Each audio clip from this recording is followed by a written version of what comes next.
Hello friends, welcome to my channel let's study. आज के हमारे वीडियो लेक्चर का टॉपिक है सोर्सेज ऑफ नॉलेज। इससे पहले वीडियो लेक्चर में हमने पढ़ा meaning of knowledge and types of knowledge. अगर आपने वो वीडियो नहीं देखा है तो आप उसको पहले देखें, एक बार जरूर देख लें, जिससे कि आप इसको समझ सकें कि सोर्सेज ऑफ नॉलेज क्या है, ज्ञान के स्रोत क्या हैं, कितने होते हैं ज्ञान के स्रोत। ज्ञान के स्रोत हैं प्राथमिक स्रोत, प्राइमरी सोर्सेज।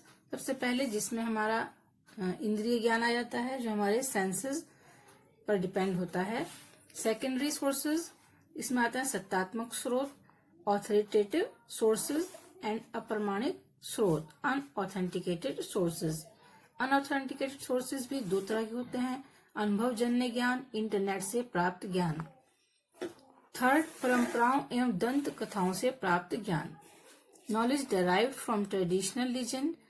फोर्थ, तर्क चिंतन एवं बुद्धि पर आधारित ज्ञान, लॉजिकल थिंकिंग एंड इंटेलिजेंस, अंतः प्रज्ञा तथा अंतर्दृष्टि, इंसाइट और इंट्यूशन। सिक्स्थ, सामाजिक अंतःक्रिया, सोशल इंटरेक्शन एंड सेवेंथ, अंतर्राष्ट्रीय अंतःक्रिया, इंटरनेशनल इंटरेक्शन। इन सोर्सेज से हम नॉलेज को गेन करते हैं, प्राप्त करते हैं अपनी जिंदगी में। अब इनके बारे में हम डिटेल से पढ़ेंगे आगे। आप वीडियो को पूरा देखें, अंत तक देखें, जिससे आप सभी सोर्सेज के बारे में डिटेल समझ सकें। देखिए फ्रेंड्स, प्राइमरी सोर्सेज क्या होते हैं? प्राथमिक स्रोत। इंद्रियों को प्राथमिक स्रोत के रूप में सम्मिलित किया जाता है। जो हमारी इंद्रियां हैं, उनसे प्राप्त ज्ञान को हम प्राथमिक स्रोत में शामिल करते हैं। प्राथमिक स्रोत के माध्यम से प्राप्त सूचनाएं पूर्णतः हमारे द्वारा सूचनाओं को पहचानने एवं समझने की योग्यता पर आधारित होती हैं। ये जो हम सूचनाएं प्राप्त करते हैं अपनी सेंसेस से, वो हमारे ऊपर डिपेंड करती हैं कि हम उनको कितना समझे और कितना हमने पहचाना। उसके आधार पर वो ज्ञान होता है हमारा, जिसको हम पूर्णतः विश्वसनीय नहीं मान सकते हैं।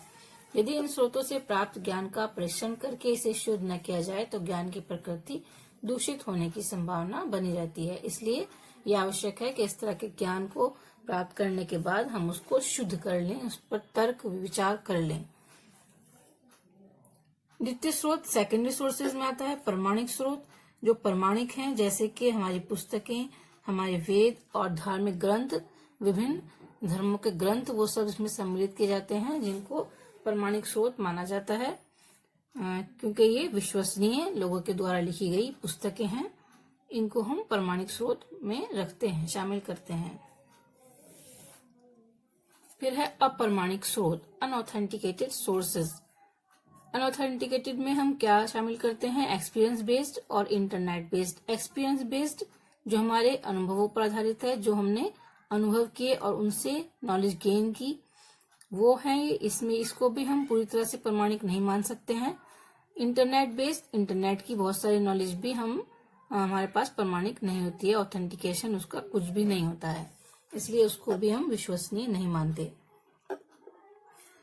परंपराओं एवं दंत कथाओं से प्राप्त ज्ञान, ये ज्ञान इसमें वो शामिल होता है जो हमारी परंपराएं चली आ रही हैं और हम उनको मानते हैं, लेकिन उनका कोई भी प्रमाण नहीं है, हमारे पास सबूत नहीं है सच होने का, सत्य होने का, लेकिन फिर भी हम उन्हें मानते हैं। हमारी परंपराओं से हमें बहुत सा ज्ञान प्राप्त होता है। ठीक है, इसका आधार क्योंकि प्रमाणिक नहीं होता है, इसलिए इसको हम विश्वसनीय नहीं मानते। नेक्स्ट हमारा तर्क चिंतन एवं बुद्धि या लॉजिकल थिंकिंग एंड इंटेलिजेंस। जो नॉलेज हम अपनी लॉजिकल थिंकिंग से या अपनी बुद्धि से प्राप्त करते हैं, अपने तर्कों के माध्यम से प्राप्त करते हैं, उसको हम इसमें शामिल करते हैं। तर्क के माध्यम से प्राप्त ज्ञान की विशेषता होती है कि या तो ये निगमन विधि डिडक्टिव मेथड पर आधारित होगा या इंडक्टिव मेथड पर आधारित होता है। क्या होता है इंडक्टिव एंड डिडक्टिव मेथड? आगमन विधि, इंडक्टिव मेथड आगमन विधि के अंतर्गत किसी एक व्यक्ति या घटना के आधार पर ज्ञान को सही ज्ञान नहीं माना जाता। इसमें क्या किया जाता है कि बहुत सारे व्यक्तियों के अनुभवों को प्राप्त किया जाता है और फिर उनका अवलोकन करके किसी एक घटना के लिए बहुत सारे व्यक्तियों के अनुभवों को हम इकट्ठा करते हैं और फिर उनका अवलोकन करके उनमें व्याप्त, उनमें जो हमें सामान्य चीजें मिलती हैं, उस ज्ञान को हम स्थापित करते हैं। उन अनुभवों में जो कुछ भी हमें सामान्य देखने को मिलता है, उस ज्ञान को हम स्थापित करते हैं, सही ज्ञान मानते हैं। बहुत सारे व्यक्तियों के अनुभवों या एक जैसी सारी घटनाओं का अवलोकन करके उसमें व्याप्त सामान्य या एक जैसे ज्ञान को सही ज्ञान के रूप में स्थापित किया जाता है। इस विधि में विशेष से सामान्य की ओर या स्थूल से सूक्ष्म की ओर, ठीक है, स्पेसिफिक टू जनरल चला जाता है। उसके बाद हम देखते हैं नेक्स्ट होती है निगमन विधि। एक तो आगमन, नेक्स्ट निगमन। निगमन विधि या डिडक्टिव मेथड क्या होता है? इस विधि के अंतर्गत जो हमारे पास ज्ञान मौजूद है, तात्कालिक ज्ञान है, उसको तर्क के आधार पर हम सिद्ध करते हैं और ज्ञान की प्रामाणिकता सिद्ध हो जाती है, तब वह शुद्ध ज्ञान माना जाता है। तब हम मानते हैं कि ये नॉलेज सही है, प्योर है, जब उसको हम सिद्ध कर लेते हैं तर्कों के आधार पर। एक होता है इंसाइट और इंट्यूशन, अंतर्दृष्टि। ये क्या है? ये एक मनोवैज्ञानिक साइकोलॉजिकल आइडिया है, एक मनोवैज्ञानिक क्योंकि एक शाखा है गेस्टाल्टवादी, जिन्होंने अंतर्दृष्टि को प्रतिपादित किया है। अंतर्दृष्टि क्या होती है?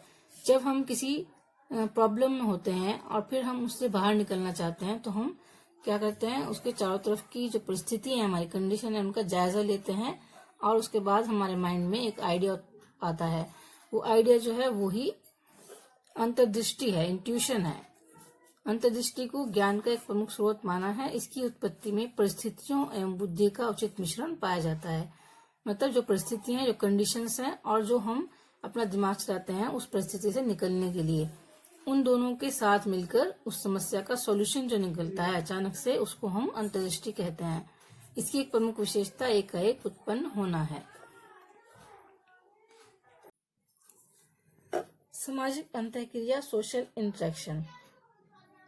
समाज में जब हम रहते हैं तो हम बहुत से व्यक्तियों से मिलते हैं, अपने परिवार के लोगों से, अपने दोस्तों से, और बाहर निकलकर बहुत से व्यक्तियों से जिनके साथ अंतःक्रिया करते हैं, बातचीत करते हैं और बहुत सी नॉलेज गेन करते हैं। उसे सामाजिक अंतःक्रिया से प्राप्त नॉलेज कहते हैं। अंतर्राष्ट्रीय अंतःक्रिया, इंटरनेशनल इंटरेक्शन। आधुनिक युग में जब हम मॉडर्न टाइम में है, इसमें हम क्या करते हैं, बहुत सारे वहां पर टेक्नोलॉजीज ऐसी हैं जिससे हम इंटरनेशनल लेवल पर भी इंटरेक्शन कर पाते हैं और उस इंटरेक्शन का क्या रिजल्ट निकलता है कि हमारे पास बहुत सी नॉलेज आ जाती है, जिसके कारण ज्ञान संसार के एक कोने से दूसरे कोने तक फैल रहा है। इसी से हमारा ज्ञान बढ़ता है और ये भी एक सोर्स है नॉलेज का। अंतर्राष्ट्रीय अंतःक्रिया। तो दोस्तों, आज की वीडियो यहीं पर खत्म होती है। इसके बाद हम नेक्स्ट वीडियो बनाएंगे जो हमारे मेथड्स ऑफ एक्वायरिंग नॉलेज हैं, नॉलेज गेन करने के मेथड्स हैं, ठीक है, उनको नई वीडियो बनाएंगे और ये सब अटैचमेंट है आपस में, इन सबको मिलाकर एक लॉन्ग क्वेश्चन बनता है जिसमें meaning of knowledge, types of knowledge, sources of knowledge and methods of acquiring knowledge, ये सभी चीजें आती हैं उस लॉन्ग क्वेश्चन में। ठीक है, तो आप वीडियोस को ध्यान से देखें और इनको शेयर करें जिससे आपके सभी लोगों को फायदा हो सके, बीएड स्टूडेंट जो हैं उन सबको फायदा हो सके और मेरा भी मनोबल बढ़ सके। Thank you for watching my videos.